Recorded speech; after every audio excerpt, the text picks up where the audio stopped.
excuse me, we were mentioning there that the program you have at Seymour, it is open, that boys can start as early as ages 2 or 3. All they need to do is stop by and see you. You go up through age 18. And we mentioned that you do more or less team or competitive practice on Tuesday, Thursday, Friday from 5 to 8. But for those who want to get a taste of gymnastics, but not necessarily be involved in the competition level, that they can do classes on Wednesday. Is all that correct? Yes, yes. Okay. And do you have others from North Vernon, or very few from North Vernon? Just Jacob. Just Jacob. Yeah, we've got to work, and we've got to get the word out on this, because I think it is you know, it's just fascinating that this is available locally and people don't know about it. Yes, and even if kids doesn't have a long-term plan with gymnastics, it is a good base for any other sports as far as looking at coordination, endurance and muscle strength. And we had a lot of examples that students even, or gymnasts, went into other sports and became actually, we had it was a girl, she was a level 10 gymnast and went into diving, and a couple of years ago she ranked 7th in the United States as a diver. Mm-hmm. She went to Florida State University with the full ride. See, I sit here and I go back to the traditions of basketball and football, and I think of those with the gymnastics background. I think of a running back and how he's got to weave through things and be up in the air, and you see these things where they get tackled and they're able to get out of it, and also in basketball, when you see yourself going up for rebounds and doing that, it would seem like someone with a gymnastics background would have an advantage. Yes, and not to mention the structure what the regular practice time gives, and I believe especially this digital age, mm-hmm. We need more structure than ever. Now the digital age, man. Gosh, you're getting the kids off the couch. So, yeah. I mean, I've got this vision of the next generation having thumbs that are like 2 inches longer than what they are now, because of all, you know, and nobody have any strength anywhere except in their thumbs. Yeah, I can see that. It's going to happen. Hey, listen, I want to back up on the camp for a second. You mentioned that you came over from Hungary in '88? Yes. Yeah. So you grew up in Hungary and all that. Have you been back? Yes, I go back. My mom still is alive. Good. So we go back once a year or once every 2 years and see some of the friends and relatives. So. Still enjoy going back and all that? Yes, it is different, even though communism is gone, mm-hmm. because I grew up in that era, mm-hmm. unfortunately.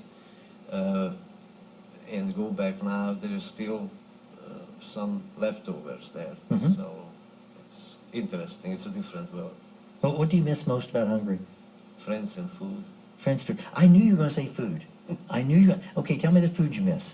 I miss goulash. That's the national. My mother always made goulash when I was growing up, and while I miss my mother in many ways, one of the things is we never got her goulash recipe. But I remember having goulash as a kid quite often. She would make that. And I don't know where it came from. There's no Hungarian heritage in our family that I'm aware of, mm-hmm. but somehow or another that was something that Mom made. So okay, goulash and what else? We have these dry sausages, smoked sausages, and that's very, very tasty. And although you can buy some, there's a Chicago Hungarian community, so mm-hmm. there's a butcher up there, and they make some Hungarian sausage. Yeah, so. With a lot of these national communities, they are out there. For example, I know in the Indian community is quite strong now in Columbus, and I know there's an Indian grocery yes. that you can go to now, and you can get things like that. We go there and get tea. We like tea for some particular reason. It comes from India, and you can get this thing. So you get to go back and forth to Hungary some, and you said, but for now you're here in the U.S. and been here for 26 years. So. Yes, and I think I'm here for good. Yeah.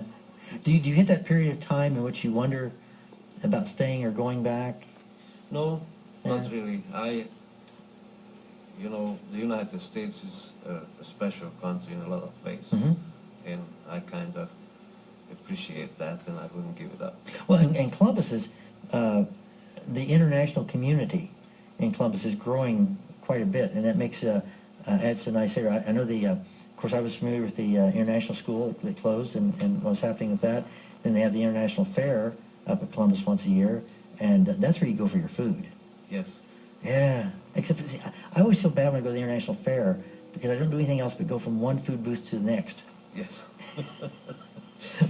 Yeah, well, partially that's why I came to Columbus, because there was a few Hungarian families here who came in '56 during the revolution, and they worked at Cummins.